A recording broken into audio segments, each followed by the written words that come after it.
নমস্কার, সনাতন ধর্মকথা চ্যানেলে আপনাদের সবাইকে স্বাগত। আজ ফাল্গুন মাসের 18 তারিখ, মঙ্গলবার, পূর্ণিমা তিথি। শ্রী শ্রী রাধাকৃষ্ণের দোল মহোৎসব পর্ব। আজ পূর্ণগ্রাস চন্দ্রগ্রহণ। চন্দ্রগ্রহণ আরম্ভের সময় বিকেল 3:20 থেকে বিকেল 4:34 পর্যন্ত। এই গ্রহণ মেষ, মিথুন, কর্কট, তুলা এবং মীন রাশিদের দর্শনে শুভ। এছাড়া অন্য রাশির জাতক জাতিকাদের চন্দ্রগ্রহণ দেখা অশুভ। এখন জেনে নেব প্রজাপতি দক্ষের অভিশাপে চন্দ্রদেবের ক্ষয়রোগের কারণ। রাজা দক্ষ তার 27 জন কন্যাকে চন্দ্রদেবের সঙ্গে বিয়ে দিয়েছিলেন। সেই সব কন্যারা সকলেই চন্দ্রদেবকে নিজেদের স্বামীরূপে গ্রহণ করে তাদের দাম্পত্য জীবন শুরু করেন। কিন্তু চন্দ্রদেবের আচরণের মধ্যে পক্ষপাত লক্ষ্য করা গেল। সেই সকল স্ত্রীদের মধ্যে তিনি রোহিণীকেই বেশি ভালোবাসতেন। চন্দ্রদেবের কাছে রোহিণী যেমন প্রিয়তমা ছিল, অন্যান্য দক্ষরাজের কন্যারা তেমন ছিল না। চন্দ্রদেব 27 জন দক্ষ কন্যার মধ্যে রোহিণীকে সব থেকে বেশি ভালোবাসলে অন্যান্য দক্ষ কন্যারা দুঃখিত হয়ে পিতার কাছে নিজেদের দুঃখের কথা জানান। কন্যাদের এই দুঃখের কথা শুনে রাজা দক্ষ অত্যন্ত দুঃখিত হলেন। তিনি চন্দ্রদেবের কাছে গিয়ে বললেন, হে কলানিধি চন্দ্র, নির্মম কুলে তোমার জন্ম। আশ্রিতগণের প্রতি পক্ষপাতিত্ব করা তোমার উচিত নয়। সকলকে তুমি সমানভাবে দেখবে, এটাই তোমার উচিত কর্তব্য। কিন্তু চন্দ্রদেব দক্ষরাজের এই আজ্ঞা মেনে নিলেন না।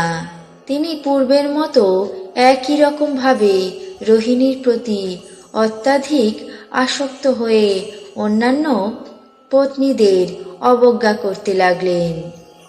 চন্দ্রদেবের পত্নীরা রাজা দক্ষের কাছে নিজেদের এই অবহেলিত অবস্থার কথা পুনরায় জানালে দক্ষরাজ দুঃখিত হয়ে চন্দ্রদেবকে অনুরোধ করেন, হে চন্দ্র, তুমি স্বেচ্ছায় আমার 27 জন কন্যাকে বিবাহ করেছ, কিন্তু কেবলমাত্র একজনের প্রতি তোমার ভালোবাসা, সেটা তোমার অন্য পত্নীদেরকে কষ্ট দেয় এবং তারা অপমানিত এবং অবহেলিত বোধ করে।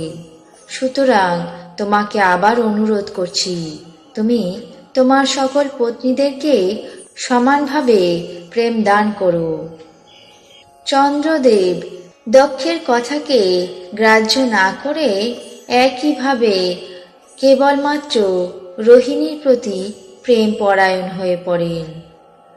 পরে দক্ষরাজ সমস্ত বিষয় জানতে পেরে চন্দ্রের কাছে গিয়ে বললেন, তোমাকে আমি অনেকবার অনুরোধ করেছি, কিন্তু তুমি তা অবজ্ঞা করেছ।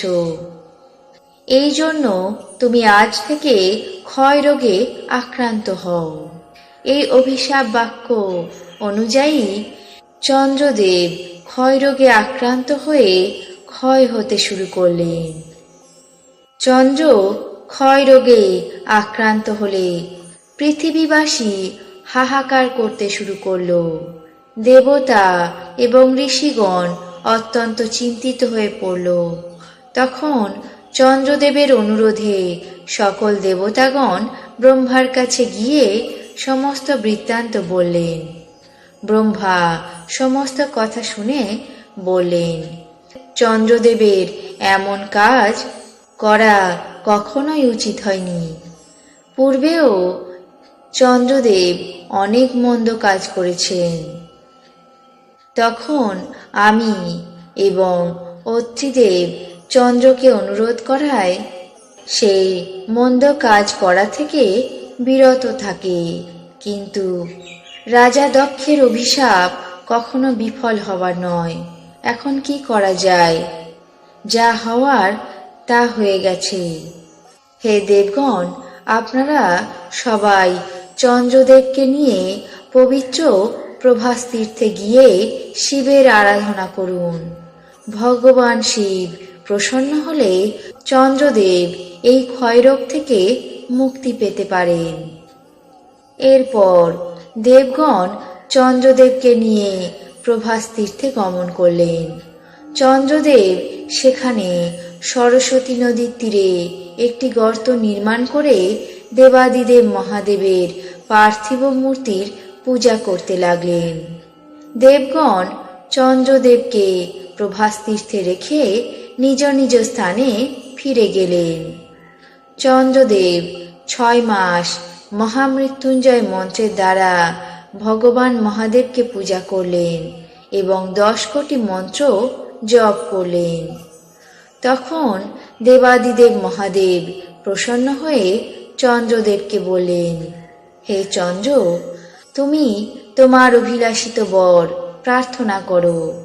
তোমার প্রার্থনায় আমি প্রসন্ন হয়েছি। তখন চন্দ্রদেব বললেন, হে মহাদেব, আমার শরীরের ক্ষয় নিবারণ করুন, আমার অপরাধ ক্ষমা করে মঙ্গল বিধান করুন। চন্দ্রদেবের এই কথা শুনে ভগবান বললেন, হে চন্দ্রদেব, কৃষ্ণপক্ষে তোমার কলার প্রতিদিন ক্ষয় হবে এবং শুক্লপক্ষে তোমার কলা প্রতিদিন বৃদ্ধি পাবে। সেই সময় দেবগণ এবং ঋষিগণ সেখানে উপস্থিত হলেন। তারা দেবাদিদেব মহাদেবকে বললেন, হে প্রভু, আজ থেকে আপনি দেবী পার্বতীর সঙ্গে এখানেই অবস্থান করুন। চন্দ্রদেব মন্ত্রের দ্বারা সেখানে ভগবান মহাদেবকে প্রতিষ্ঠা করলেন।